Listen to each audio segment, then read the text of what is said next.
You ask Tiger to solve. This deals with linear equations with one unknown. The final result is x equals 6. Let's solve it step by step. Simplify the expression. Expand the parentheses. Multiply the coefficients. Simplify the arithmetic.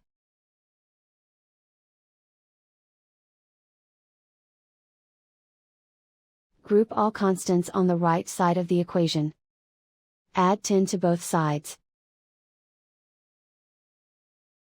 Simplify the arithmetic.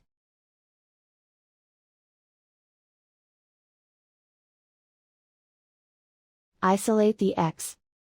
Divide both sides by -12.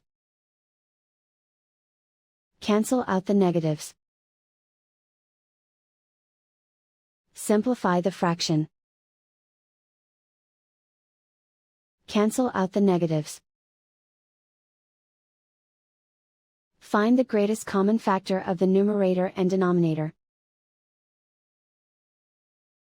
Factor out and cancel the greatest common factor. And so the final result is x equals 6.